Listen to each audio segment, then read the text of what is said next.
A little bit about today. Today is Diabetes Alert Day. And every fourth Tuesday during the month of March, not only the American Diabetes Association, but the National Institute for Diabetes and Digestive Kidney Diseases encourages individuals and organizations to raise awareness about the seriousness of diabetes, as well as they encourage us to either take a written diabetes risk test or screenings, also known as fasting glucose or A1C, so that we can understand our personal risk. So, Diabetes Alert Day is actually a 1 day wake up call, and we are so excited to have phenomenal speakers with us tonight, Miss Kamaria Mason, as well as Sarah Dwan, Thompson-Kelsey. They are subject matter experts, and this is going to be an interactive discussion in which you will have the opportunity to ask questions along the way. So, please, if they happen to share something you have a question about, do not wait until later to share, but you are absolutely welcome to place it in the chat, and then I will facilitate those questions. So at this time, I'm going to ask our president at this time if she will bid you greetings. Great evening, everyone. Welcome and thank you for joining us for Diabetes and You. This evening, we come together to learn, share, and empower one another with knowledge that can help prevent, manage, and support those affected by diabetes. Whether you're here for yourself, a loved one, or to gain valuable insights, your presence makes a difference. Let's take this opportunity to engage, ask questions, and work toward a healthier community. Again, welcome and let's get started. Thank you, Sarah, President.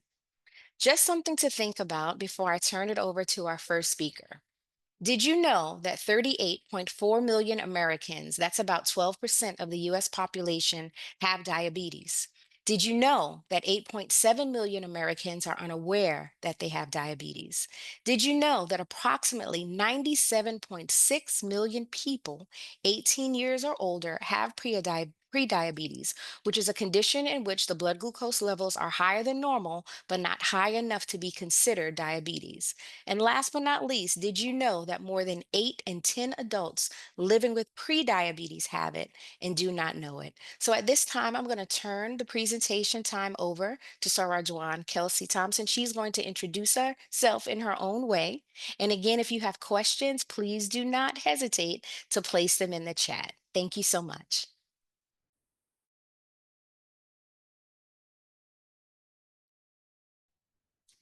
Good evening.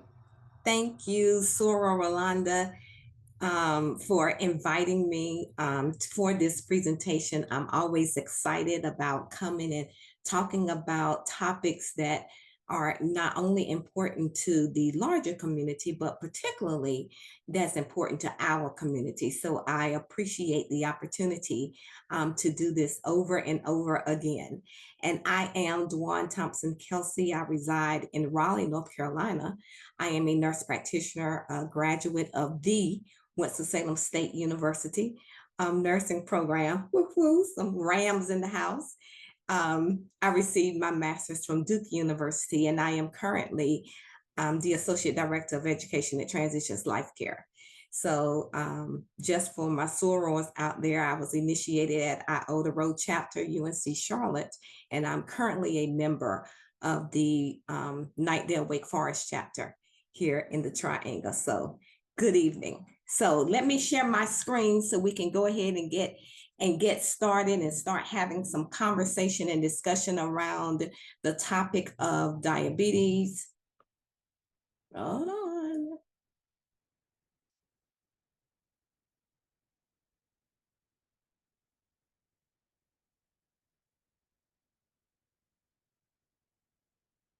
There we go.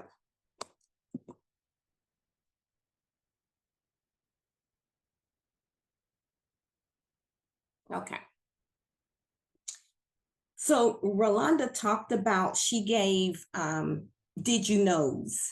And I thought that was very interesting because the numbers, it's very interesting because the numbers continue to be very staggering numbers. So those statistics that she offered a few minutes ago, unfortunately, are the same statistics that we've probably been seeing for the last 10, 15 years. And the importance of understanding diabetes and understanding those numbers is because of the family history. Because we need to know what is our family, what do we hold in our genetic makeup, what do we hold in our DNA. We need to understand that. It's important because of legacy. What are we passing on? Because that's why the numbers are as staggering as they are, because the same numbers that our mothers and grandfathers and all of them had, unfortunately, in 2025, we don't see a significant change. So what are we leaving for the next generation? Will they say 30 years from now, the numbers look the same way they did in 2025 than they will in 2055? What are we doing as far as prevention? I think after this presentation, there will be some preventative measures that'll be offered to the audience, but we need to take those. We need to apply those preventative measures because, again, they affect those statistics that we keep having a conversation about. And then to decrease the overall statistics, African Americans, we know, are the top communities for getting diabetes, or for that history of diabetes. Why is that? Why does that number, why do we keep having that conversation? Why does it continue? Why did my mother have the conversation? Why am I having the conversation with my daughter, with the hopes that, and I'm hoping that my daughter does not have to have the conversation with her daughter? So what are we doing to lower those statistics? So I'm just bringing in some more numbers for you, in addition to the ones that Rolanda spoke of earlier. But yes, more than 1 in every 10 adults have diabetes. 90 to 95% of people with diabetes have what we call type 2 diabetes. And we'll get into that in just a little bit.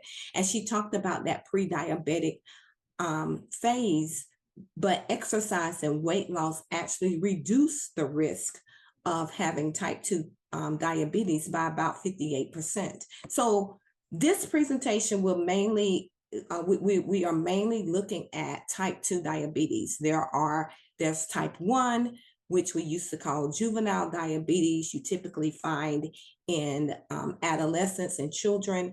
We have type 2, which we find in adult. It used to be called adult onset diabetes. The reason I'm not saying it is adult onset diabetes anymore, the reason that term is no longer being used, because unfortunately, our children now are being diagnosed with type 2 diabetes. And then we have the gestational diabetes that's related to a woman that is pregnant. So for this discussion, we'll just talk about type 2 diabetes. So what does a person with diabetes look like, and what does a person without diabetes look like? And that is what this slide is going to offer. So on my left, this is the pancreas.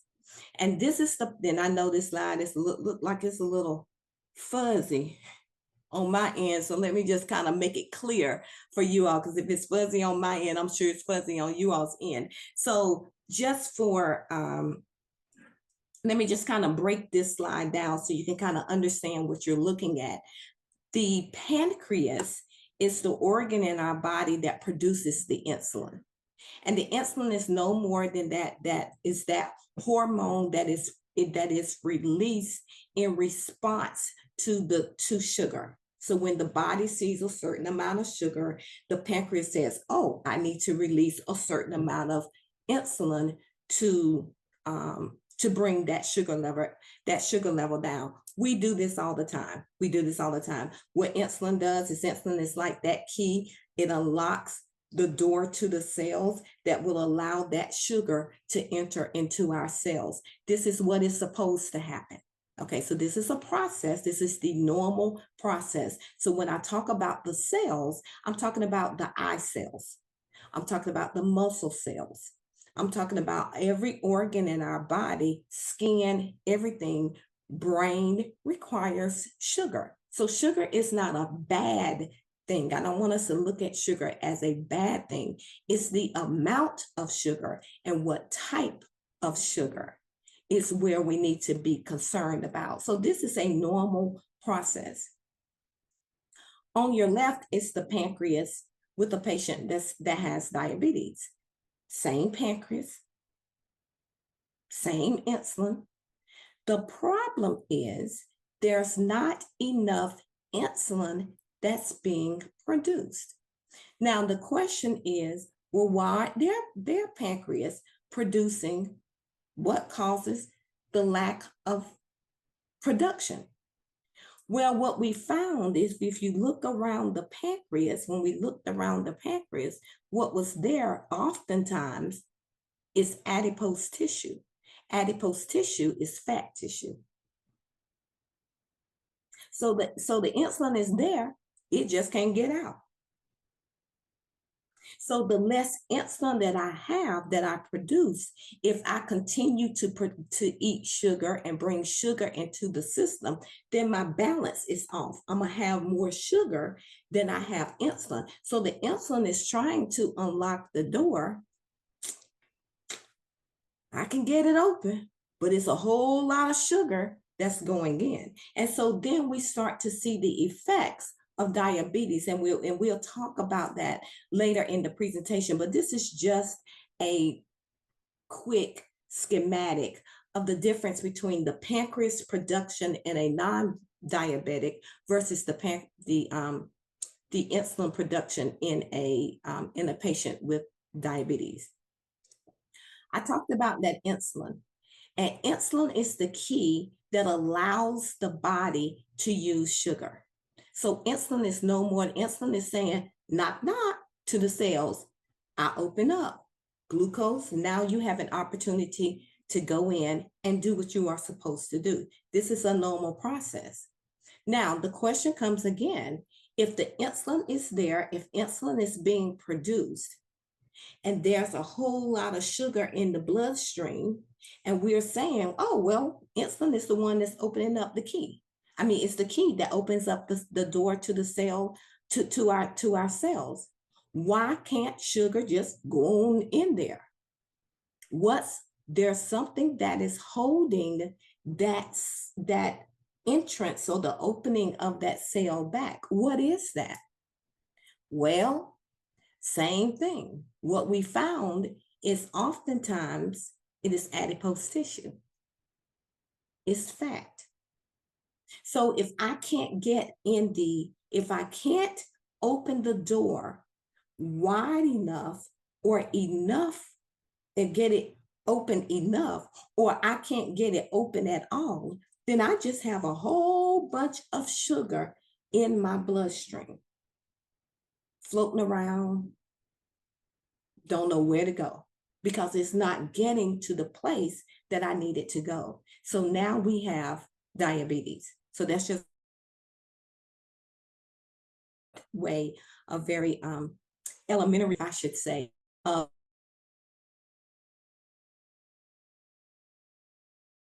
the insulin and the cells and a whole bunch of blood sugar in the bloodstream, which is now called type 2 diabetes. This is just another, I just kind of broke down what is healthy. As you'll see, we got a healthy pancreas, the yellow, and the side is our pancreas. Insulin is trying to enter into the bloodstream, into a cell, I'm sorry. Insulin is trying to enter into the cell. Glucose is sugar, so glucose goes in. There's an insulin receptor that says, oh yeah, you can do this, fine. This is normal. This is what's supposed to happen. In type 1, this is when no insulin is being produced at all. So this is a difference between type 1 and your type 2 diabetics.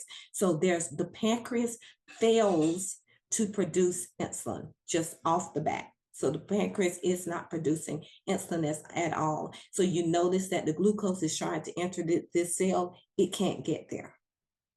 So that is type 1 diabetes. And then type 2 diabetes, you notice that my pancreas can produce some insulin. That's the lower one. My pancreas can produce some insulin. I'm trying to get there. I'm just trying to get in the cell. But for whatever reason, my cell is not responding to my insulin. And so we have medications. There's medications, currently that attacks, that is designed and created for every step of this process.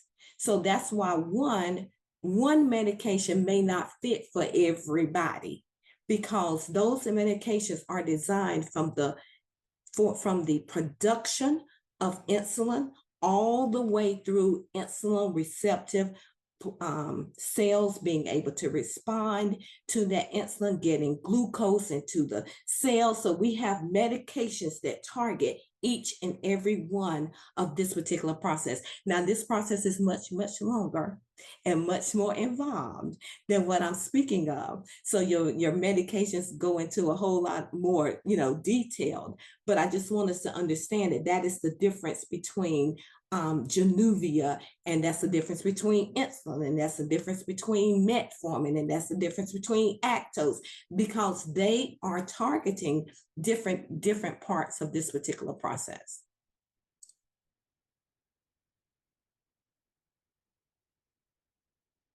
So what are some of our symptoms? And I know you all are going to talk about prevention a little later, but what are our symptoms?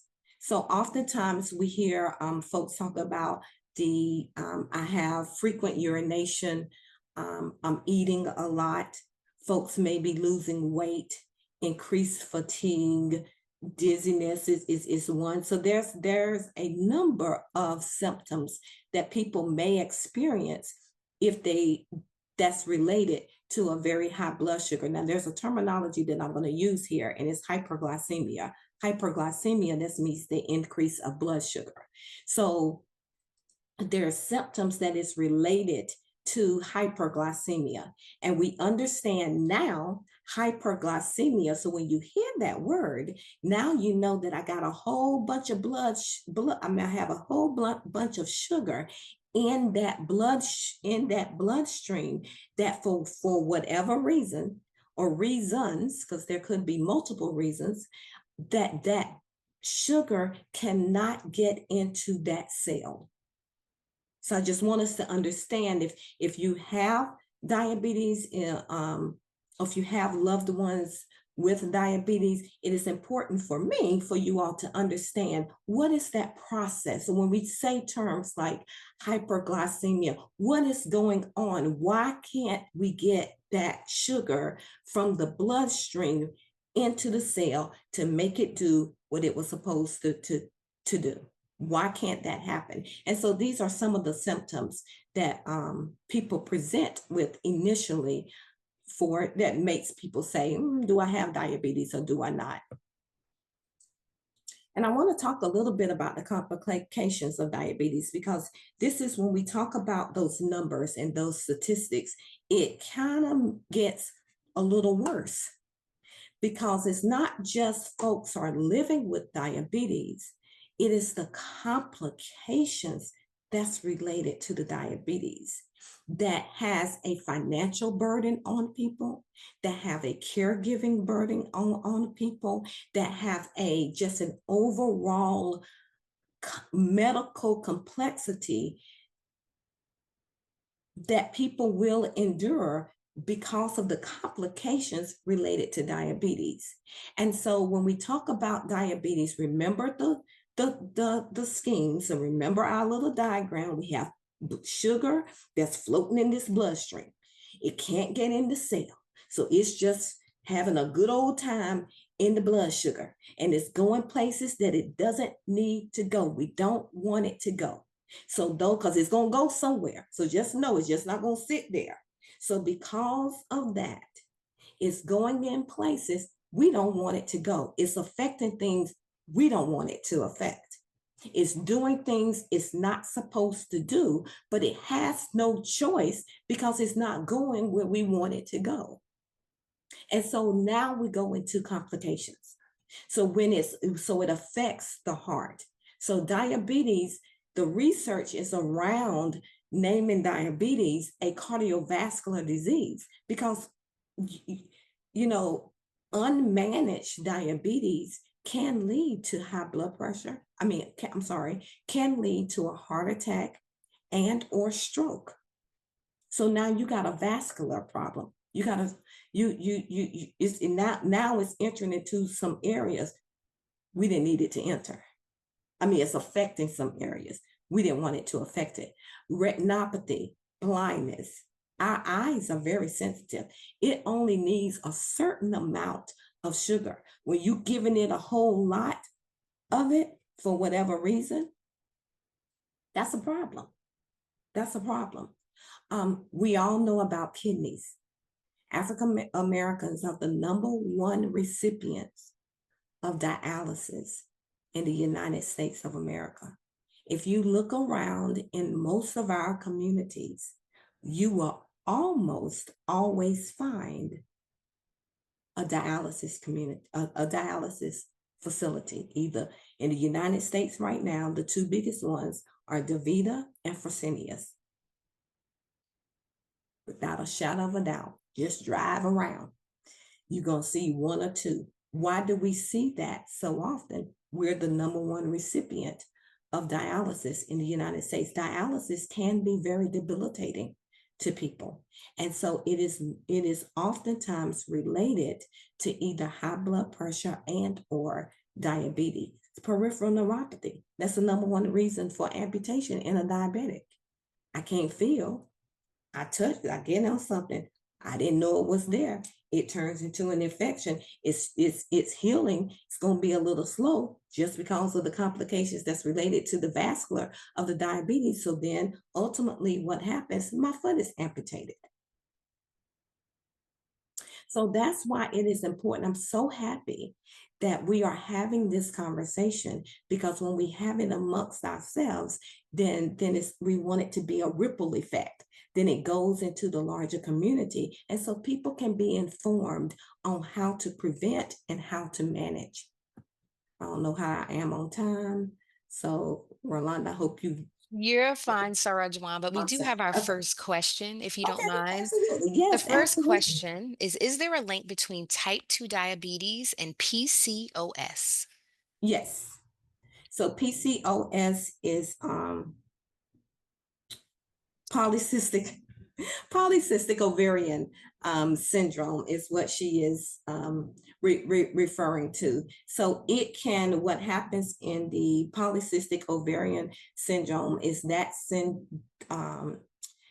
syndrome actually is a syndrome by itself. So I don't want us to, the reason I'm using words very gingerly here, because it is separate from diabetes. Just that condition alone affects, how blood sugar is managed in the body. So when you have somebody that already has diabetes or they have PCOS, then the probability is that diabetes is just, they just kind of go interchangeably. But short answer is yes.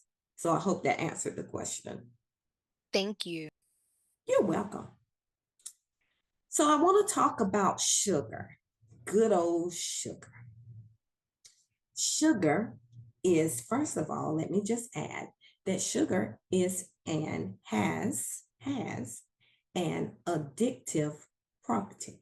Now, we all know that, because every now and then we say, "Ooh, I sure would like to have something sweet to eat. Wouldn't it be nice to stop by and get, I was out today with my daughter. She said, would you like some ice cream?" No, I wouldn't. So, we would like a little bit of sugar. A little bit of sugar is okay. It's just we have to be very mindful that everything we eat turns into sugar except for protein. And so it's just what kind of sugar. You're either going to get simple carbohydrates, and I think Kamaria is coming behind me, discussing nutrition. So I'm going to let that expert do her thing around food and nutrition. But we have to remember, where does sugar come from? So we have to be mindful of what we are consuming and what type of sugar is entering the body, because there's some good sugars we need. There's some not so good sugars. The body's saying, I'm not getting ready to do it. I'm do the best I can with this. But this one right here gonna cause us some problems. Sodas are number one. So sodas, juicy juice, all of those they're just straight sugar. Those are simple sugars. So you don't have to do the pies and the cakes and all that and the desserts. Just remember your sugars. And this is the thing that bothers me more. I'm looking at this slide, and this is just my pet peeve. I don't know where we decided that Gatorade was healthy for us to just be walking around with Gatorade. Gatorade, the name tells where it came from. So it was developed by the Florida Gators football team. It was for a healthy sports drink to replenish the electrolytes that were being lost during football practice. Any of us playing football? If you're not, we don't need to just be walking around with Gatorade. That's just my pet peeve. And sure, don't give it to children, because we'll talk about the effects of childhood obesity. So on your left is where does sugar come from? This is where a lot of our sugars come from, and we just have to be very conscious and make a conscious effort to not, or to limit, I'm not going to say not, but to limit how much we are consuming of these particular products. And we have to understand what turns into a good sugar and what turns into a not so good sugar.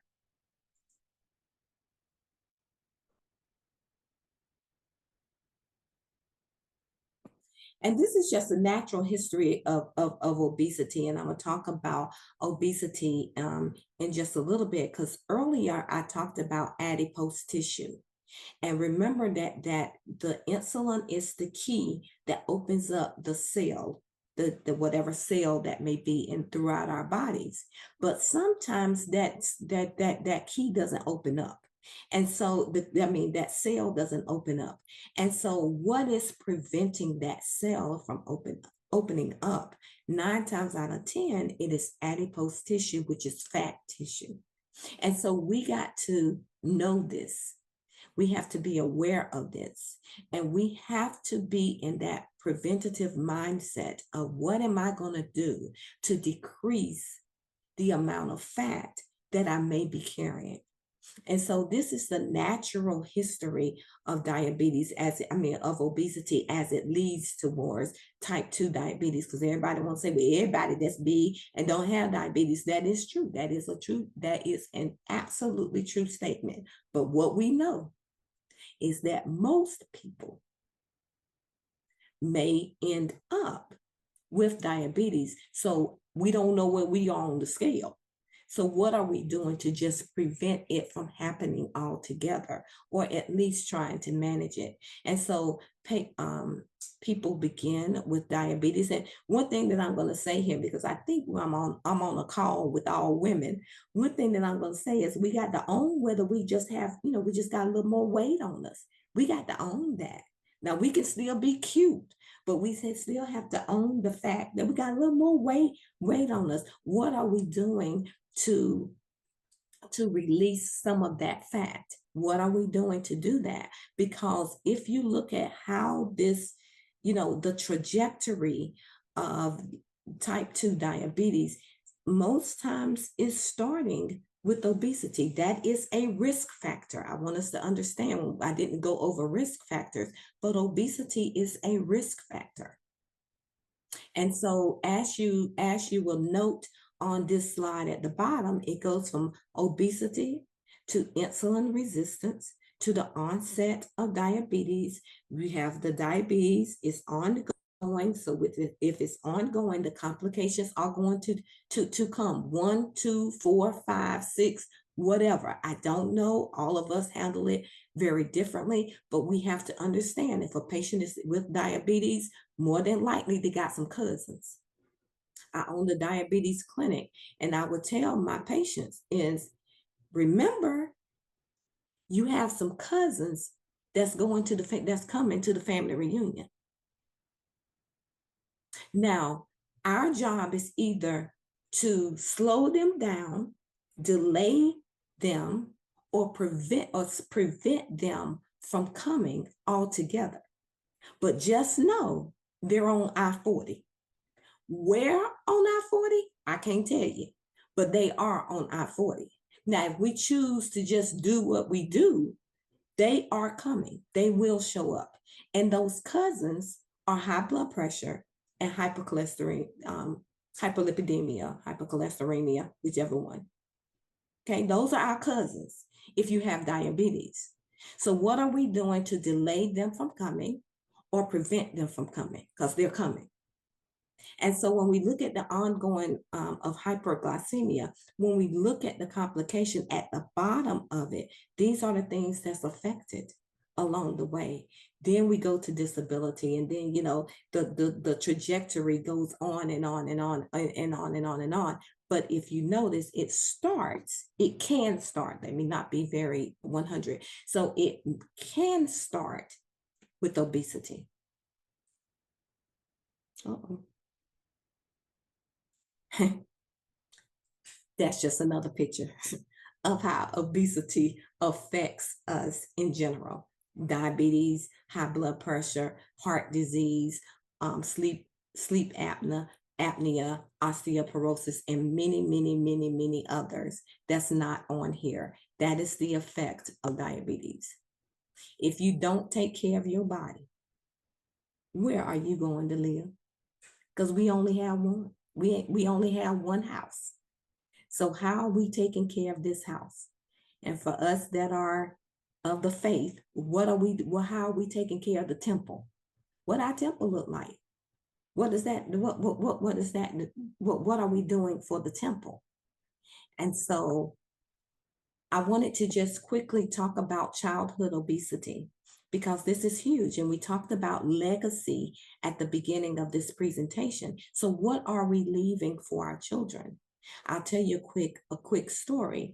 Is there was a young lady that was cooking, and she was cooking a roast, and she took the roast and she would cut off the end of the roast, and she placed it in the pan and to season it up and put it in the oven. And her daughter was there, and her daughter said, "Mommy, why do you cut the end of that off? Why do you do that?" And her mother said, I don't know. She said, "I just saw, that's what my mother did." She said, "I never asked my mother why she did that." She said, "Let's call her." So they called grandmama. And so they said, "Grandmama, why is there a reason why we don't eat that part of the roast? Why did you cut that part?" So grandmother said, "I don't know. All my life, I mean, that's what my mother would do. I've never really asked her. I just thought it was just a part that we didn't need to eat." So she said, "You know what, let's call Big Mama." So they called Big Mama and they said, "Big Mama, is there a reason why you would cut this part of the roast off? Like, is there something wrong with it?" And Big Mama said, "No, I just never had a pot that was big enough, so I had to cut it off so it can fit." The purpose of that is we do things because our environment does it.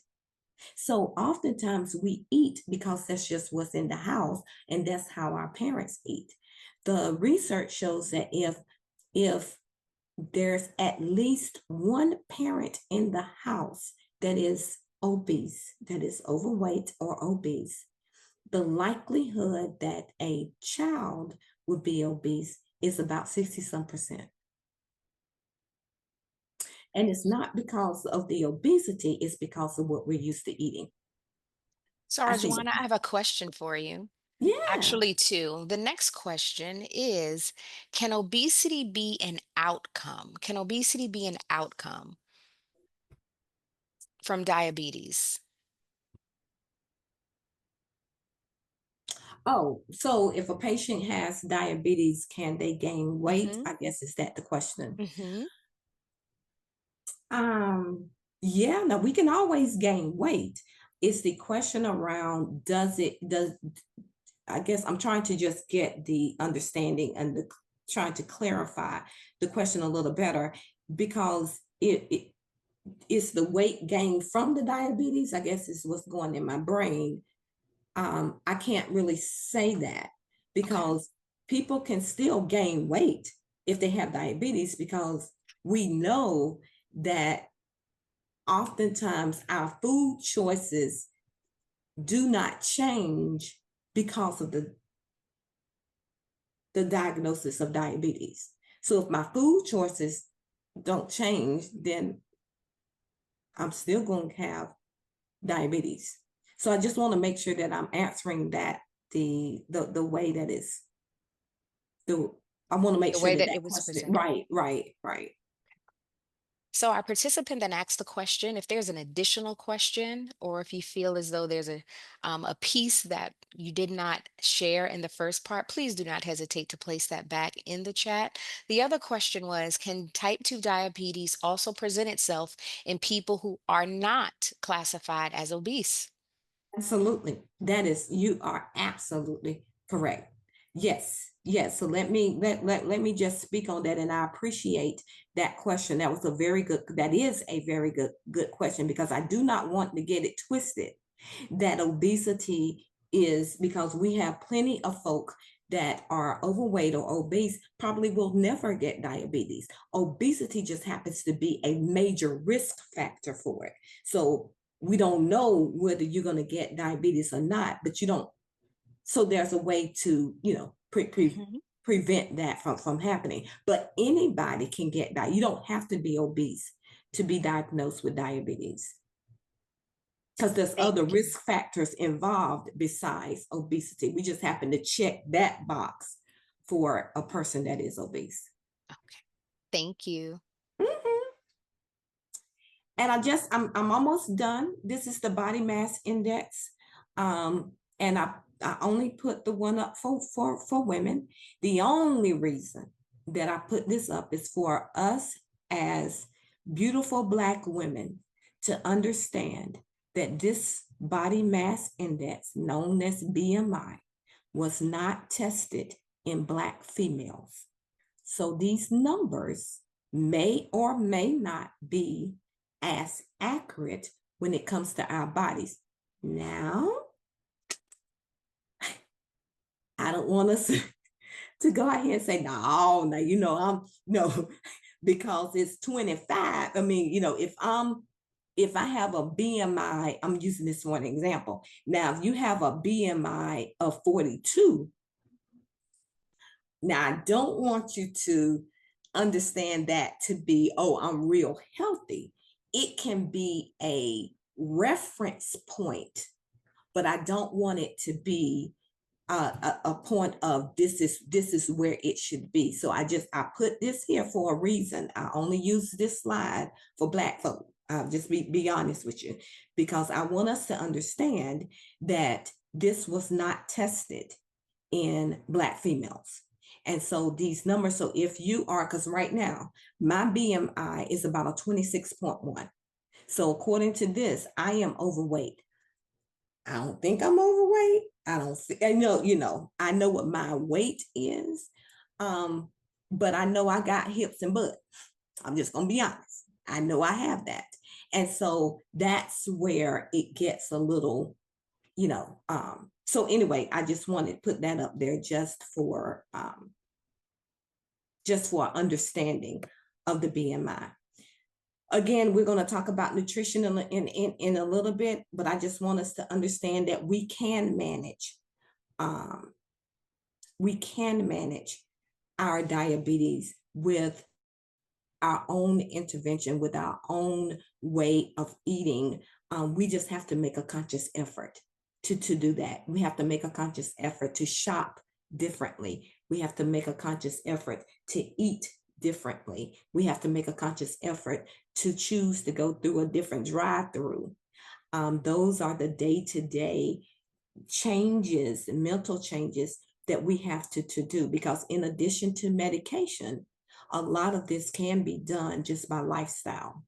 And so I don't want us to dismiss the power of lifestyle. And this is what happens. A decision has been made. Okay. So either we're going to pick up some weights or we gonna pick up a pack of Oreos. Um, and so I just want to hit exercise for a little bit. What is the benefit of exercise? This is what exercise looks like. So exercise does not necessarily have to be the joining of Planet Fitness, the joining of O2 Fitness. I got to join a Y. I got to join a walking club. I mean, we can get some exercise in other ways. And so we just have to be creative. But one thing is we have to be disciplined. Whatever you do, choose to do that and stick with it. And give yourself grace. And it's okay to start slow. It's all right. It's all right to walk for 5 and 10 minutes because we know you're not going to keep walking 5 or 10 minutes in a few weeks. You're going to get up to 30 minutes. And so you don't have to have big goals. I just want you to have realistic goals that you are able to stick with and be disciplined. And are you on the path to diabetes? So this is when we have to ask our own question. Are we on the path? Are we trending? Do we have prediabetes? Do we have diabetes? What are our numbers? I'm always big on numbers. When people say, oh, I came to the doctor, everything was all right. Okay, what were your numbers? I don't know what all right means. So I need to know numbers. So I need to know if folks are trending, if folks have pre-diabetes, if you have diabetes, and it is okay because we have tools and resources regardless of where you are. And I don't care how much I have to pay for boneless watermelon, it's worth it. So anyway, I just want to see if there's any other questions or comments that people may have. Uh-oh. No, I believe we are good. We are good. All of our participants, if you learned something new in this presentation, and or if you want to show Dwan some love, if you can show her some virtual love with the clap of the hands and some hearts. Dwan, we thank you so very much for being with Thank you, us thank tonight. you, thank you. I'm glad that you could join us on your 25th wedding anniversary. She loves us that much, y'all. She loves us that much. Happy, happy anniversary. At this time, I'm going to turn the floor over to Miss Mason. She's going to introduce herself in her own creative way, and then she's going to focus on nutrition. Awesome. Hello, hello, everybody. Congratulations, Dwan. That's so exciting. I am here for all of that. Let me make sure I can, you know what, Ro? I am gonna see share. There we go. We're good to go. Um, it's nice to be with y'all today. My name's Kamaria. I'm originally from Michigan. So, I love food. I'm a dietitian, so let's start there. And I always joke with Rose because I say I should get a shirt that says I'm a dietitian and I don't like salad. Because salad is not like she will tell you my favorite thing to make at brunch is Mhm. shrimp and grits. Like that Yes. is that is me. So we're gonna talk about food today because food is amazing. And Dwan, I just wanted to say thank you so much. You gave us a nice deep dive into the mechanisms behind diabetes, and you took me right on back to my biochemistry class and my anatomy class. So I loved every minute. Thank you so much for all that you shared and just dropping so much knowledge on Mhm. us this evening. Um, so yes, glad to be with you again. My background, I'm a dietitian. I've worked in outpatient clinical settings mostly with community. I actually first met Rolanda working with the North Carolina Diabetes Prevention Program with the state of North Carolina, spending a lot of time running that program from Raleigh in the different regions throughout the state. And so I work with a team of dietitians, all women of color, with the Cultural Wellness, which is our own private organization that we do a lot of consulting with organizations as it relates to nutrition equity and supporting culturally inclusive programming. I love to speak. I love to teach. I think that food is the center of so much of what we do and who we are. And so ways to incorporate healthy eating behaviors and interactive ways is what I really love to do. In a previous role, I worked with a lot of adolescent students and teaching children about different healthy eating behaviors and talking through some of those things because we are seeing a noticeable rise in the amount of younger people developing type 2 diabetes. And so, really doing a lot of work in Durham County around that. My current role, I work at UNC and Gilling School of Public Health as a clinical assistant professor.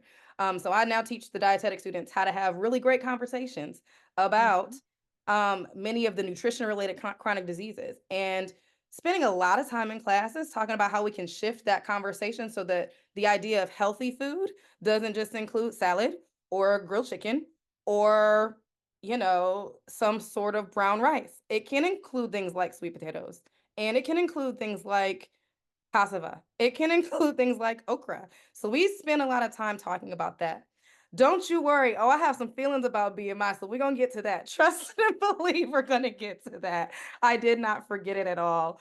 But we will get to that when I start talking about how we use energy and the different ways in which that happens.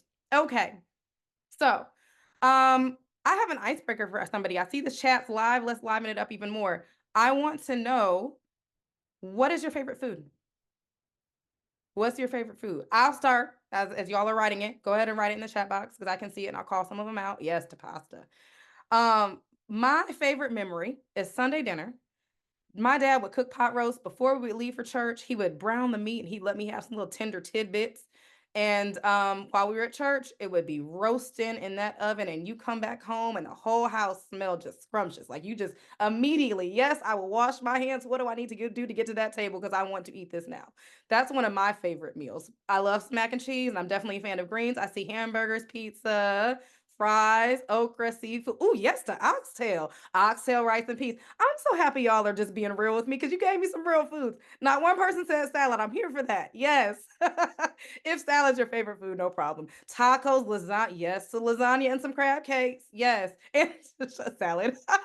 I love it. I love it. Yes, yes, yes. So we're mentioning so many different types of foods here, right? And I'm glad about that spaghetti. Ooh, yes, a good baked spaghetti. Yes, here for that, definitely. Definitely, definitely. So lots of different foods.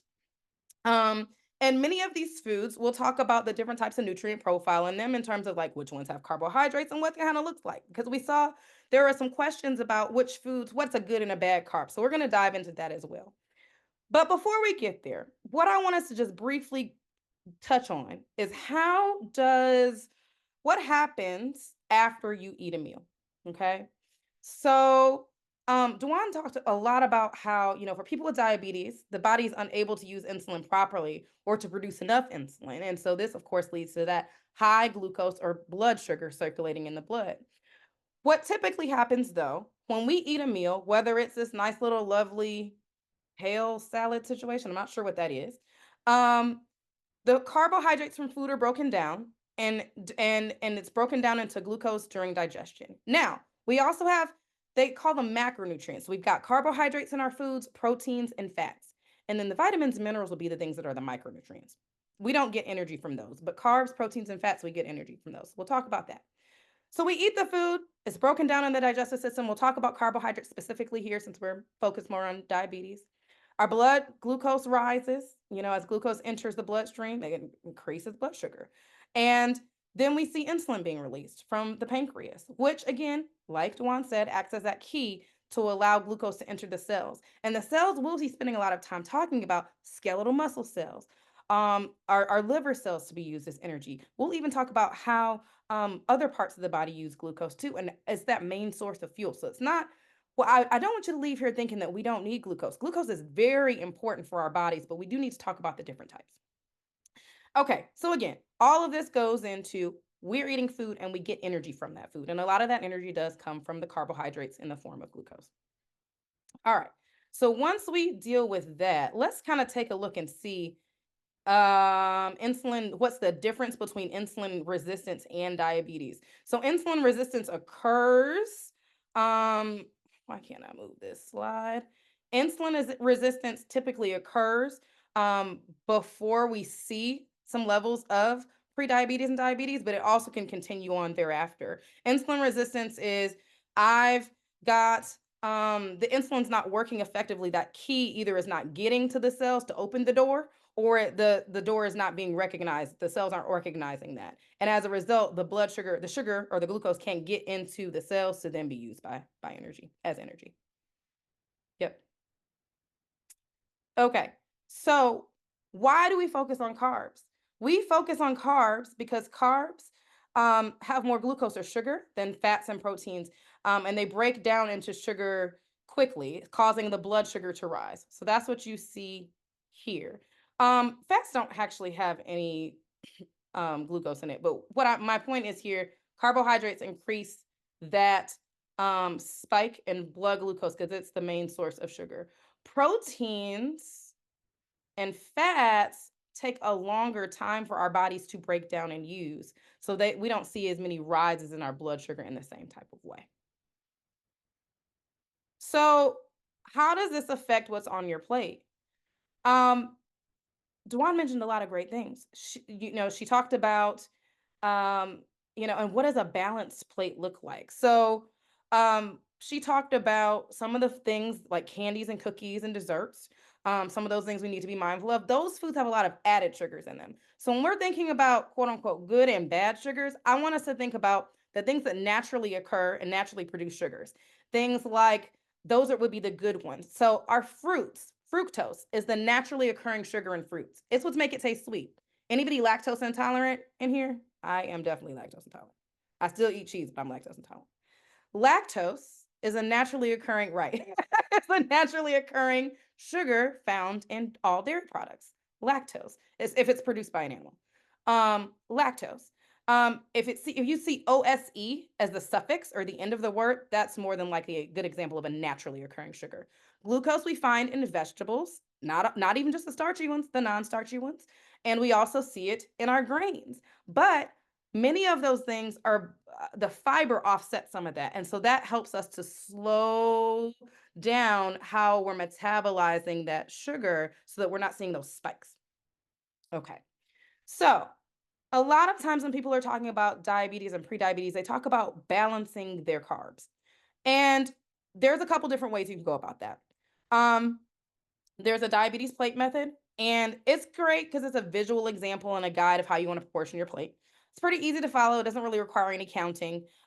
It's less precise than an exact carb intake, but it can be very effective, especially if we're thinking about prevention and overall healthful eating and trying to kind of make some shifts so that we're making some healthier choices. When I say healthy choice, I mean something that is has more nutrients in it versus something that's kind of what we think of like empty calories that have a lot of energy and calories, but they might not have a lot of vitamins or minerals or other things that help support our body or fiber to make our body run better.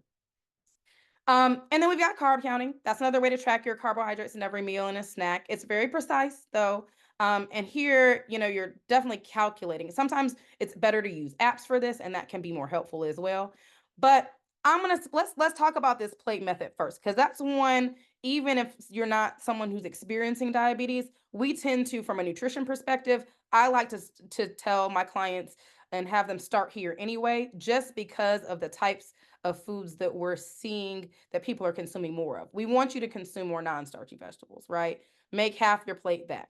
And then another quarter of your plates, some protein foods, preferably lean protein foods. Lean means low in fat. And now that's not to say you can't have, I don't know if y'all have Viva chicken down there. I love Viva chicken. I love a good chicken thigh from Viva chicken. I love the skin on that chicken. I'm not saying you can never have that again. That will not be me. What I am saying is we want to try to kind of balance that. So we're having some of the lower fat or leaner options. So sometimes maybe we don't eat the chicken skin. Sometimes instead of frying, we want to try to roast and grill. Air fryers are amazing. I love them, use them often. And so we have that here. And then we have our carbohydrate foods, right? This can be vegetables, but this also can include like some of our starchy, our fruits, but also our starchy vegetables, and then water or 0-calorie drinks. There is no one right answer for this. I definitely agree that water is the best way to hydrate, more so than Gatorade. But I do understand people like a little flavor, and so we can talk about some strategies for that too. Again, these are just general rules of thumb, and it's very easy for you to kind of see what this could look like on an actual plate, right? We've got our green beans with the onions, nice and seasoned. It looks like they could add just a little more spice to that, right? Some really beautiful carrots here. We've got chicken with little sauce, right? Not saying we can't have the sauce. Enjoy the garlic sauce with a little mushroom. And again, we still have some red skin potatoes. But are there any processed foods on this plate? Like, could you make this from scratch? Could you tell me what the ingredients of this are? If you looked at the ingredient label for this plate, could you tell me what it is? Or would you be like, ooh, I'm not sure? What are our thoughts in the chat box? So I see chicken, I see green beans, I see things that I can name pretty easily. Yeah, we know these ingredients. All right. So in terms of right, and it's not, yeah. So yes, it's easy to make, not processed. There might, depending on how that gravy was made, if it's in the can, okay, maybe. But by and far, many of these things are just easy to make, straight as natural as possible in their natural form. All right. So in terms of that half plate, different things that we want to fill up on. Let's talk about some of the non-starchy vegetables. What are some that you all like and prepare often, or like to consume when you're eating out? You can throw it in the chat box. How can we fill up on these a little bit more and filling up that half of our plate? Broccoli, yes. Okra, yes. Okra, even though sometimes we fry it, so we gotta be mindful of that, but okra's still good too, yes. Spinach, corn. Yep, corn would be one of our starchy ones, but that's okay. Corn still works. Broccoli, asparagus, green beans. Yes, all of those things. Green asparagus can grow a nice long way. Just a little bit of olive oil, salt, garlic, and pepper. Roast that in the oven. It's delicious. Yeah, yeah, yeah. Okra, all of these things. So that's going to fill up our half of the plate. Remember here, we're not really caring about whether or not it's fresh, frozen, or canned. All vegetables are good choices. Things to be mindful of. If they're canned, pay attention to if it says no salt added, that's great. If it doesn't say that, one of the ways we preserve our canned foods is with salt. So when you have a canned item, just rinse it off before you cook it, and that'll help get rid of some of that salt, or rinse off some of that salt. But again, fresh, frozen, canned. I personally like frozen. Fresh sometimes goes bad a little quickly. Organic frozen is one of my favorites because I can measure it out as much as I want to. No, there is nothing wrong with cucumbers and vinegar. That sounds delicious for so many different reasons. Yes, yes. No, it doesn't take away from it. No. And a lot of things, vinegar is actually great for quite a few different things, especially if it's like an apple cider vinegar that hasn't been filtered and pasteurized too much. So yeah, enjoy it. Enjoy that. Yes, yes, yes. Okay. So we've got our vegetables, our non-starchy vegetables. Now our lean proteins. Now, remember I told you about how I feel about Viva chicken. I love some Viva chicken, but what are some other lean proteins that we can consume here? Because remember, protein's a really important building block for our bones, our muscles. Yes, to lamb. Brittany, I'm gonna get on that for a second because we're gonna circle back to lamb and salmon. Yes, it helps us. Protein also helps us feel fuller longer. So great options. Great options. Oh no, Brittany, it's not a bad thing. I love a rack of lamb. So marinating is not a bad thing. I'll marinate a rack of lamb. Wegmans. I don't know if y'all have one in Charlotte, but Wegmans, I'll just go ahead and get some lamb chops or a rack of lamb. I'll use a steakhouse marinated blend, and I'll literally marinate them overnight, and I will put them in the air fryer. A lot of that fat drips off and comes off, and that meat is so tender, delicious. Salmon, same way, very quick, easy, on the go type meal at night. I can prep that before, add a little bit of I'm a fan of Trader Joe's because they have pretty inexpensive seasonings, but I'll spice that up with a little smoked paprika, a little garlic, or onion salt, but one that's not really high in sodium, some different herbs and spices, some parsley, some lemon juice, spray it with a little oil, stick it in the air fryer oven, good to go. Very easy with some, broccoli on the side. And if you want, you can have some rice. Sausage. Now, here's the thing. If it's a pork sausage, that's going to have a higher fat content. Lentils are a great option. If it's a chicken sausage or a turkey sausage, it'll have a lower fat content in it typically. But again, the way you prepare it, you can kind of render off or remove some of that fat. Lentils are a great option for people who choose to want to go plant-based. That's absolutely fine. Yep, yep. Yeah, yeah. And Trader Joe's, they don't have a lot of added sugar. Yeah, they tend to be, and their seasoning blends are pretty inexpensive. So we'll remind me to circle back to that, Angela, towards the end.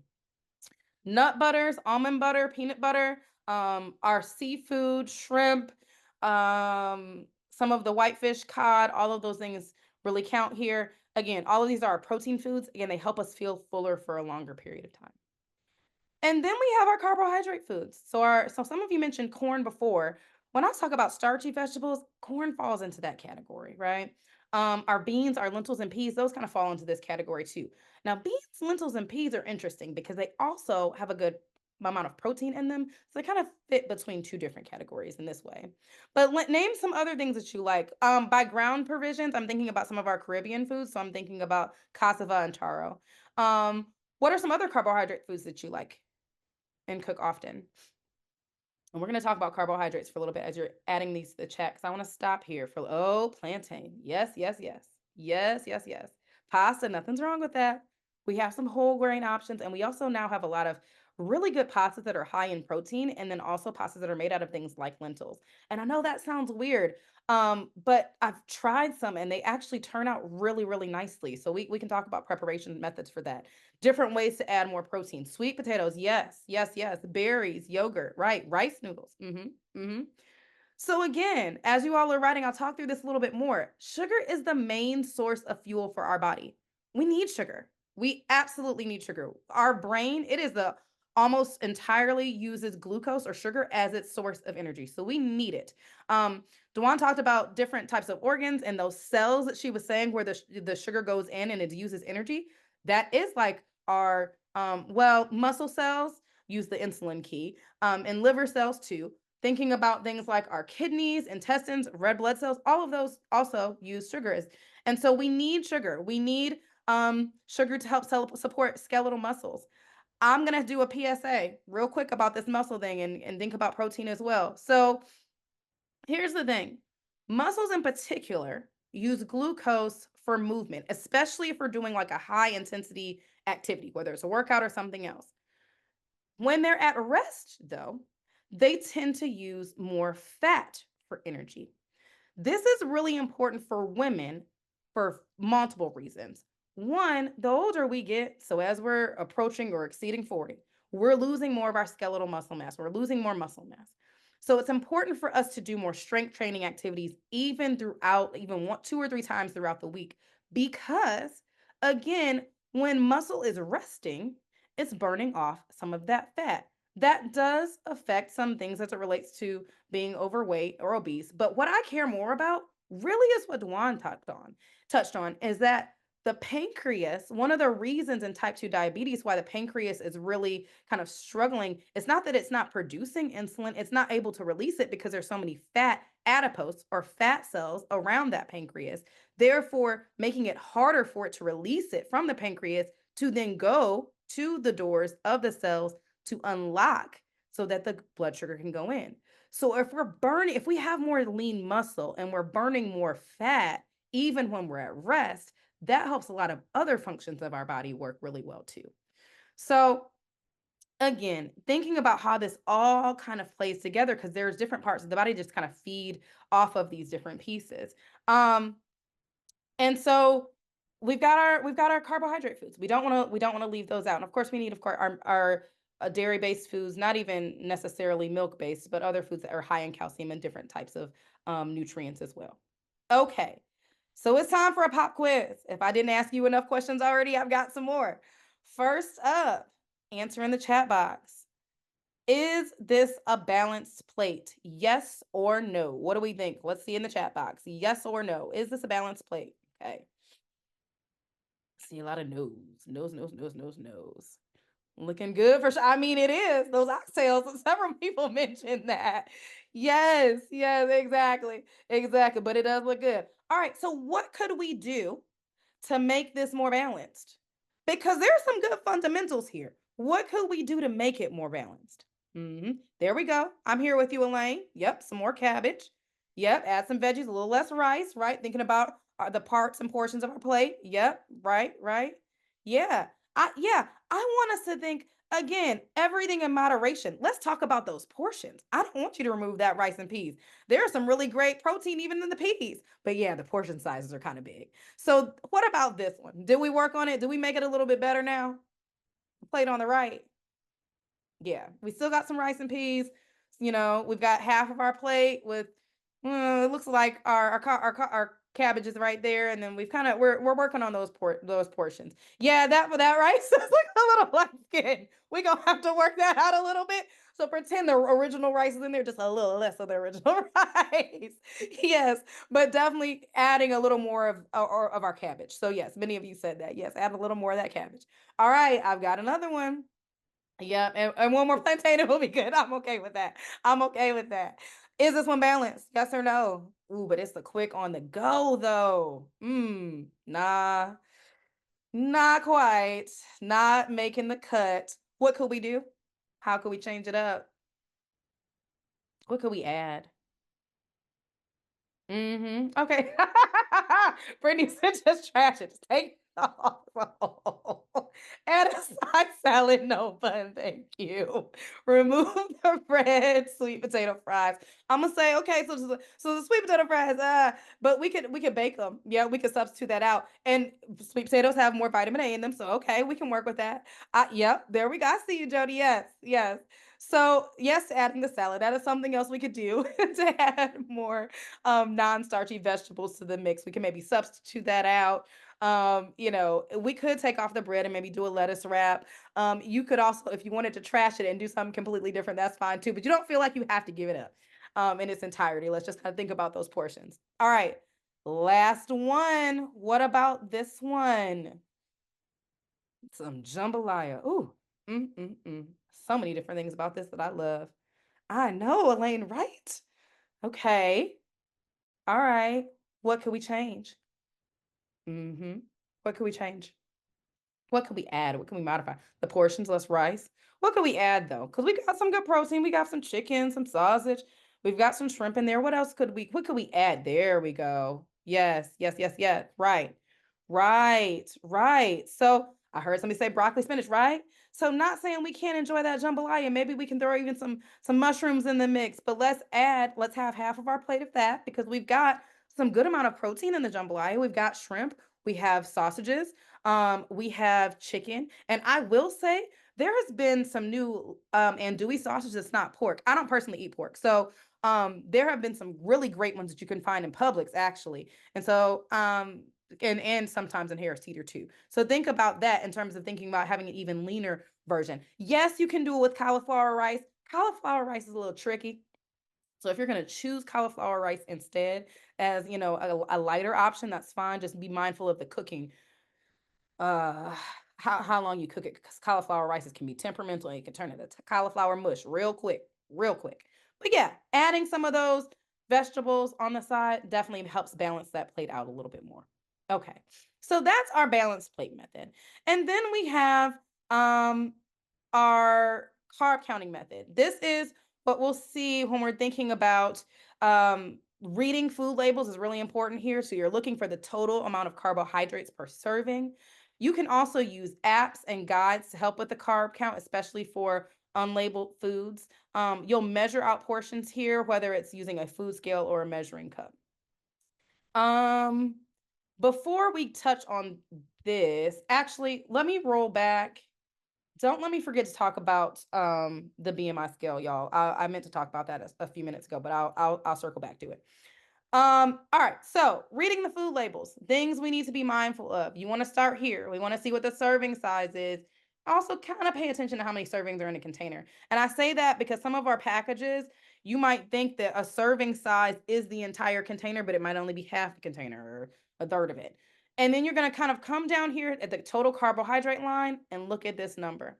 If it has more fiber in it, you would subtract the number of grams of fiber from the total carbohydrate. Total carb and that'll help understand kind of how many pure grams of carbohydrates there are as opposed to like the dietary fiber because that helps to again slow down the absorption and the digestion of glucose. Added sugars is a lot of what Dwan was talking about. Added sugars. These are the things in our cookies and our candies and our sweets and our beverages. Don't get me wrong. I am a fan of a good brown sugar shaken oat milk espresso. I really am. I really am. Rolanda, you have seen me have a good frappuccino every now and again, especially if I'm a little stressed out. But I got to be mindful of that added sugar. The added sugars are the ones we want to be intentional about minimizing the amount that we're supposed to have. Being very mindful of that in terms of how many of those we have in our beverages. Thinking about no more than 6 teaspoons or 24 grams within a day. So, and that can pile up pretty quickly. So added sugars are the ones that we would consider be more the bad sugars. Those are the ones that can just kind of creep up on you. Added sugars are even found in certain things like frozen fruits. You'll see them just to kind of add them to make some sweetness. So pay attention to this line now. All of our nutrition labels have been, all of our nutrition labels have been updated to include added sugars on them so that it can help the consumer more readily see and know what that looks like. So yeah, added sugars we have to definitely be mindful of. Okay, another pop quiz. It's your turn. Somebody tell me the serving size here. What's the serving size? How many slices? Yes, right, right. And then how many total carbohydrates in that serving size? So there's 2 slices in one serving, and there's 12 servings in the total container. Yep, so the serving size is 2 slices. And in that 2 slices, we have 24. Yep, 24 grams. Yep, because 2 slices is the serving size. If 1 slice was a serving size, our nutrition facts label is based off of 1 serving. If 1 slice was a serving size, we would double that number, it'd be 48. But since 2 slices is the serving size, the number is 24. Yep, great, great. How much fiber do we see here? Yeah, just the 1 gram. What's surprising here? There's something that might be a little surprising on this nutrition facts label. Anything kind of pop out that you might not have expected? Yep. Yeah, there's added sugars, 3 grams. There's also some protein too. But yeah, there's added sugars. Okay. So we have all this together, right? Looking to get a better understanding of how we're counting that total carbohydrate. And also looking at the differences between the 2 brands. Do we see anything different here? Between the honey wheat bread and the whole wheat bread? Yes. Fewer carbohydrates per serving? Yep. Yes. And more fiber. Yep, exactly. Exactly. And less added sugar. All great things. All of those are the directions we want to go towards. Yep. More fiber, less added sugar, less total carbohydrate. Yes, all the things. So when we say a whole grain, the difference between a whole grain and a processed grain or a white grain, it means that they haven't removed, there's 3 layers to a grain. The outside layer is called the bran. Kind of think about it as the coat for the grain. It's got a lot of fiber, a lot of great nutrients and vitamins there. The middle part's the starchy part. It's called the endosperm. It's got a little bit of protein in it, but it's mostly really starchy. And then the bottom layer is this germ layer, the seed. It's kind of like the core of the grain. It has lots of healthy fats in there, vitamin E and vitamin A. So what happens when they process the grain, they remove that outer coat bran layer with all the fiber. They're like, we don't need you. And they remove that nice core centerpiece with the healthy fats and vitamin A and vitamin E. And all you're left with is the endosperm. So that's why you see a greater number of just kind of like the total starchy carbohydrates that you'll see here. And that's also why you see less fiber. Does net carbs? No. Net carbs equals protein, its own separate thing. So total carbs here, it's including our dietary fiber and our sugars. And then it breaks down how many is added sugars.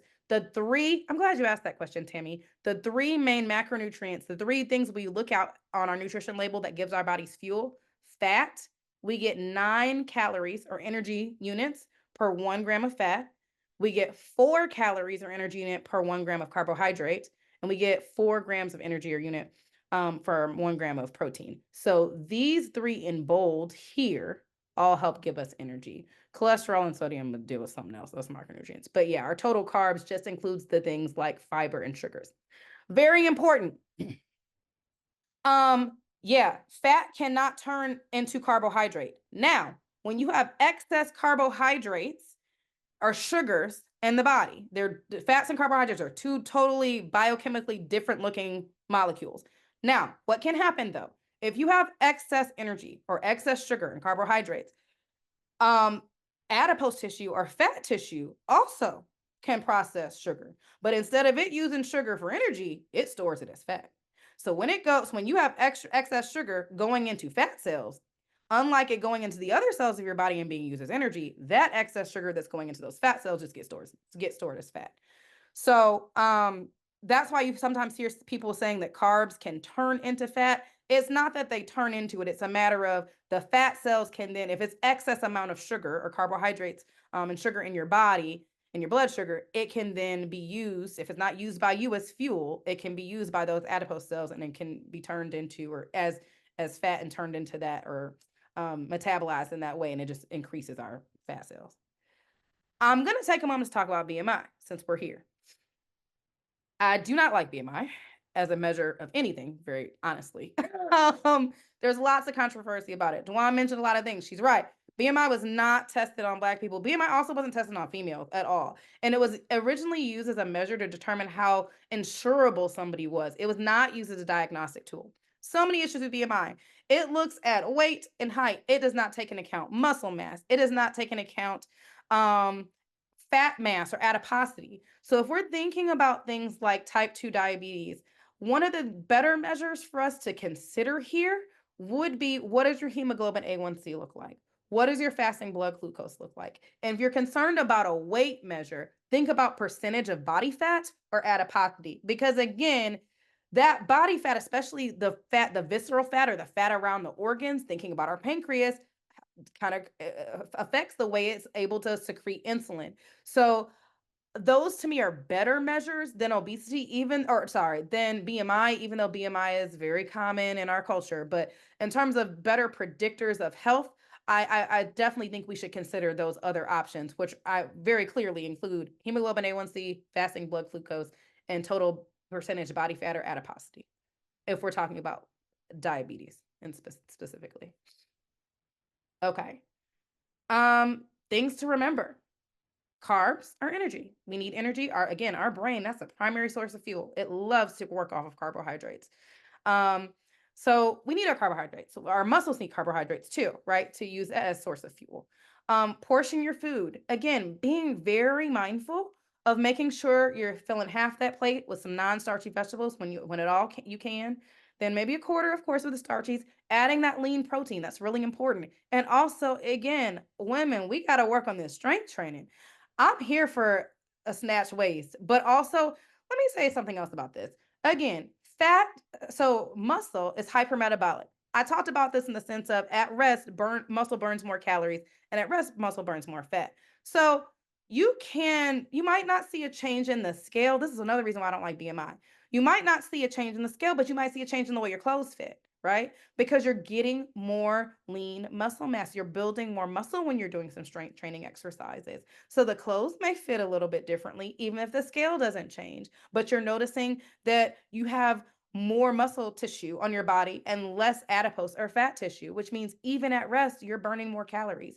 Even at rest, you're helping things like your pancreas and work to secrete more insulin, so it's not being inhibited. So many great things can happen, excuse me, when we do a little strength training. Even thinking about things like osteoporosis, helping to support our bones, definitely important as we continue to get more fabulous to do some strength training. And then last thing to remember, read those labels, pay attention to things like added sugars, definitely pay attention to added sugars, look for fiber amounts, right? Pay attention to those labels. Look, if you don't see OSE in the suffix, you pretty much can say it's not a natural sugar. High fructose corn syrup is not a good example of a natural sugar. It's not, because it's not a natural.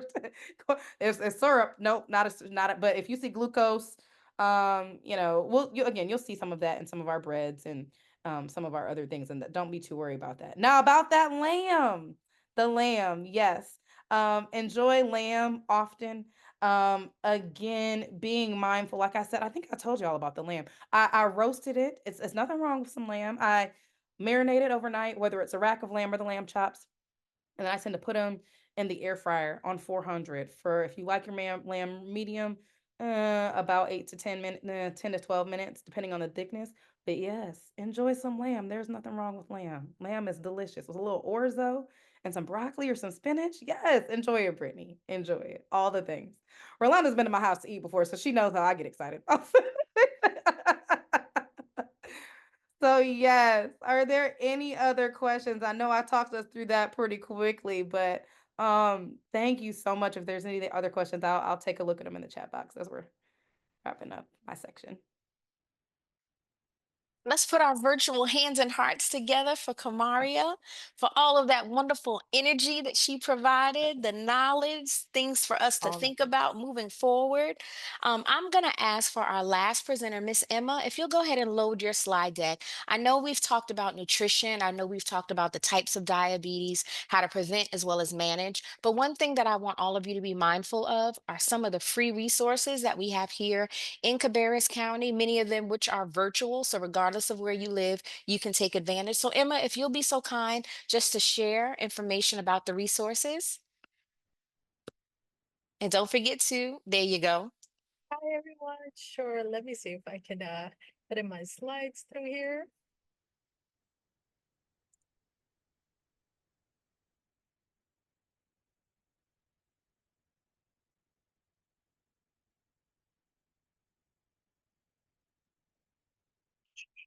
Don't see your slides just yet.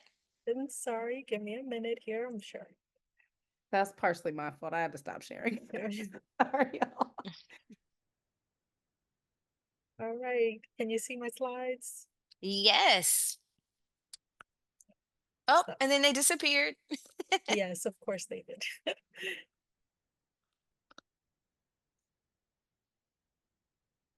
All right. Well, my name is Emma, and I'm with Cabarrus Health Alliance. I'm one of the facilitators here, and today I'm just going to give you a quick overview of our healthy living programs here. So we're going to start with the minorities diabetes prevention program. This program has been around since 2016. It's free to the community. The CDC is an evidence-based curriculum, Prevent Type 2, where we focus on two things, as the other speakers shared: exercise, 150 minutes a week of intense or moderate exercise, and lose 5 to 7% of your starting weight to prevent type 2 or delay it. We also offer free A1C, so you have an idea of where you are within that range, and the range for prediabetes is a 5.7 to a 6.4. The classes are interactive, so sometimes you have a hard time starting alone, so having a class to push you and to support you, like talking to somebody, what are they doing, what is working, what's not working, can help you start and get started on this journey to a healthier you. So this program is a whole year because we're trying to focus on what? A lifestyle change, right? So we want to focus on eating portion control, reading those food labels, and that doesn't happen overnight. So a lifestyle change. And like I said, these are free. It is broken down into 3 sections. The first months, the 1 to 4, it's a weekly class for an hour. Then months 5 to 6 is bi-weekly, and the last 7 to 12 months, 6 sections are once a month, where we're kind of tempering off, and you're kind of just on your own and working on that lifestyle.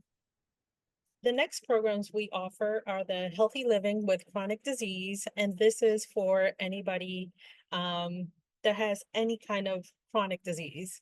It is a evidence-based program from Stanford University that is empowering people to take control of their health and their symptoms. So it is free to the community. It's a 6-week program, and the class is about 2 hours each. Again, you get a booklet, you get the tools that you need to be in charge of your health. And the same thing with the living healthy with diabetes. It's just a focus on the diabetes part, eating healthier, and taking care of your body once you have diabetes. And also we offer cooking classes here at Cabarrus Health Alliance, as you all heard, talking about eating more vegetables. Sometimes we don't know how to start or how to cook them. Come join us at a cooking class. We have adult cooking classes once a month. We have a professional chef, Chef Corey. He's awesome. where we do 2 to 3 recipes, and you get to taste everything, right? So you don't have to see, should I like that? Maybe I didn't like that. You get to try that, and we hope that you get to do it at home. We also encourage the kids, as you heard, the rise for childhood obesity is increasing, right? So we want to teach the kids. So the classes are very hands-on for the kids. They get to cut their veggies and they cook their food. And we cover 1 to 2 recipes with the kids. And this summer we also have the Kids in the Kitchen summer camp. So we have 2 sessions. The first session is for kids 8 to 10, and the second from July 28th to August 1st is kids from 10 to 12 years old. And we do breakfast, snacks, lunch here at Cabarrus Health Alliance. And we do different physical activities. We take them out to the park and they do activities here in the building. So for all these, you can check out our website. We have these are registration, and there is a fee for these, but you know, it's a great opportunity. Here is just some pictures of the cooking classes. We do have a garden here at Cabarrus Health Alliance where we take it downstairs to the cooking class. And then if you want to join us for a class, visit us. This is our website and our phone number, and you can check out our website for all the other services. Thank you. Thank you so very much, Emma. Do we have any other questions? Any other questions this evening? The chat is still open.